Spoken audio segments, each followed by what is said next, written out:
Hi there, my name's Darrell, it's great to MC you and welcome to Old Man Cycling. Today what we're going to do is go on a 24-mile bike ride. I've got that planned into the Wahoo, but what I'm going to do specifically is I'm going to keep the motor on full power the whole way to see how long the battery lasts. So I'm going to have full assist going all the time, and we'll just see how it goes. Now, just before we get started on the ride, there's a few things that I want to update you about on the bike. Now, if you watched my last video, you might be aware that I had problems with my handlebar mount for my GoPro. It was made of cheap plastic and it snapped as I went over a bump. So I've completely upgraded all of the fittings. So the mount itself that mounts to the handlebars is now made of aluminium. There's a strut that comes up off the mount that's made of aluminium as well. And then this is my own jury rig.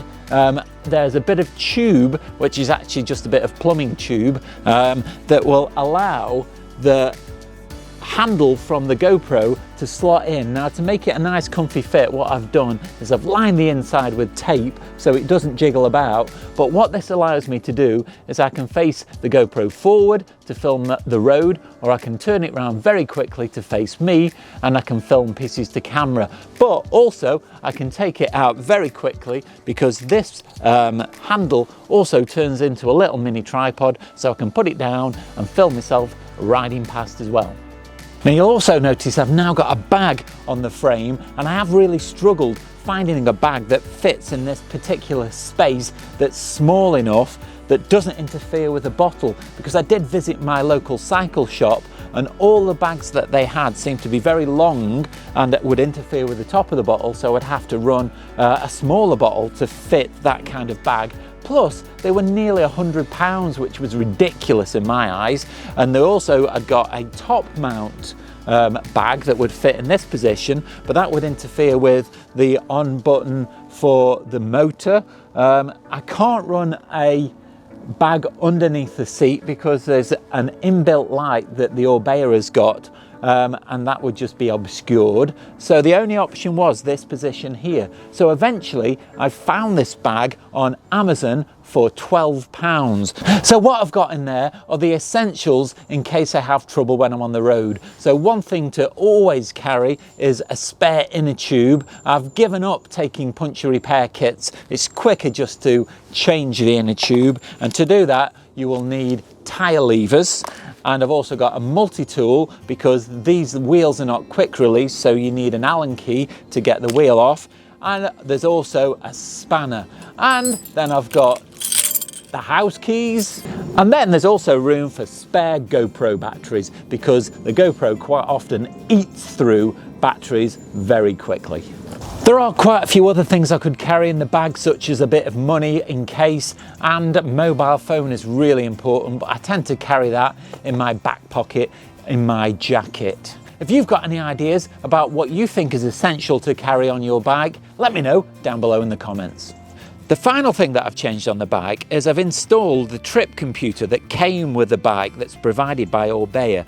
Now, at first I didn't think it'd be very useful because I thought my Wahoo would do everything that I needed, but after watching the Lake District cyclist who's got a YouTube and is another person that owns an Orbea, I heard him say how there's a very useful feature that you can use these buttons just here to change the mode that the motor is in. So you can just make it go from first level to the second level and up to the highest assistance by pressing these buttons here, and it tells you what level you're in on the screen. Now, you can get the Wahoo to tell you what level you're in, but you can't change your level from the Wahoo. So that's really useful. So you can just cycle up and down the different levels, turn the assistance off completely. It will tell you the level of the battery. So I'm currently at 100%. And again, the Wahoo will tell you the battery level, but it just frees up the Wahoo to give you different information. So that's a really handy thing to have.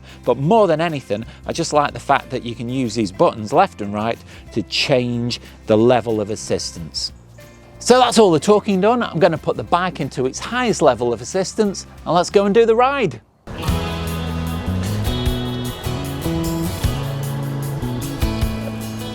So one thing that you notice when you're in full assist mode is it very quickly boosts you up to 15 miles an hour, which is its top speed that it will operate at. And early in the ride, when you're full of energy, it really is noticeable that you just get all of that boost really quickly. And if you're short on time particularly, and you don't think you're going to keep up that pace for the entire ride, it's one way of doing a really efficient quick ride. And the last time I did a full assisted ride, it was so pleasurable. You feel a bit like a riding god, that you just can push through all of the pain you would normally feel. And when you see a little bit of a hill coming up, quite often before I would look at that with a little bit of trepidation and think, wow, this is going to be difficult. But you don't get any of that at all. You just enjoy the ride.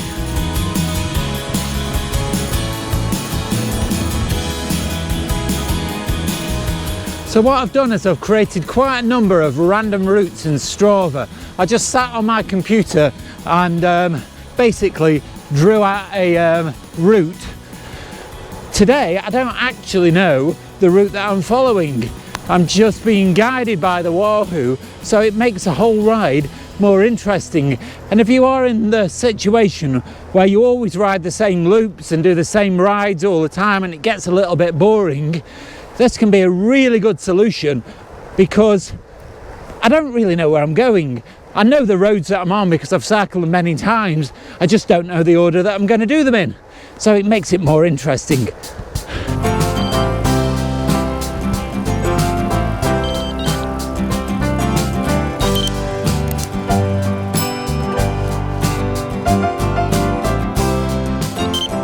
One thing that I have become aware of doing is riding in too high a gear and letting the motor do too much work.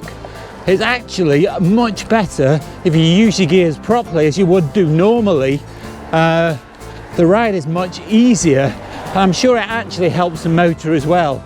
And so trying to stay in too high a gear and let the motor do all the work actually makes it harder work. Dropping down, using the gears normally is the way forward.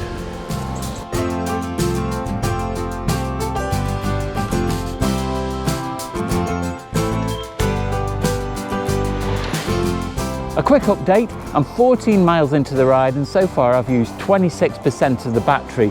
Now my average speed has been just over 15 miles an hour, which has obviously been helped by the motor, because that's kept my average speed up at that kind of level. Whenever I've dropped below, the motor's kicked in and just helped me stay up on top of that average. But I have felt like I've been working reasonably hard to keep the average speed up as well. So I haven't been taxing the motor too much, but the motor has absolutely definitely been helping, and it's made the whole thing really pleasurable so far, and I've had no twinges in my knee.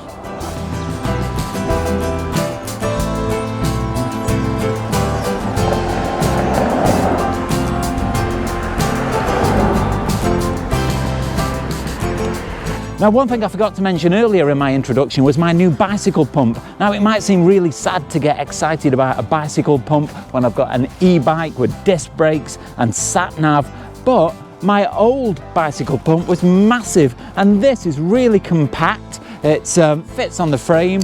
There's a little tube that comes out at the end, and it's so small, but really cool. Am I sad? Who cares? It's just great to have modern technology and make the most of what's available.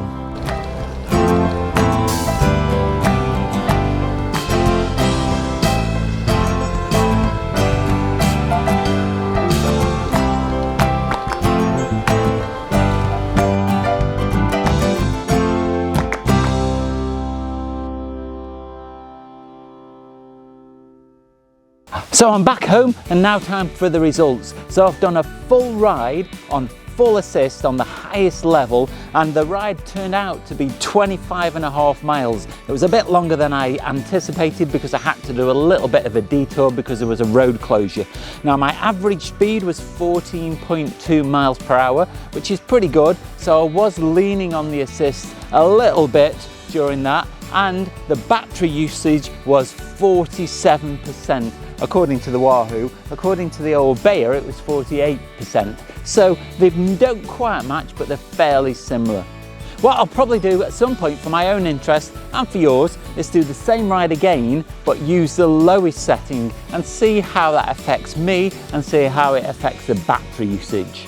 If you've enjoyed this video, let me know down below in the comments. I really appreciate everybody that's subscribed and commented so far. It means so much to me to know that you're enjoying what I do here on the channel. And you can really help me out as well by clicking like, subscribe and the bell notifications, because that way it'll help the channel to grow and it'll make sure that you don't miss out on any future content. Watch out for the next video, that'll be coming soon. In the meantime, on the end screen, there'll be a video just up here. But all that's left now is to say it's been great to OMC you.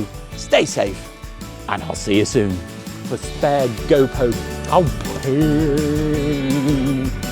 bollocks. That I've just dropped. Thanks ever so. If you haven't already do that. Do that. Oh no!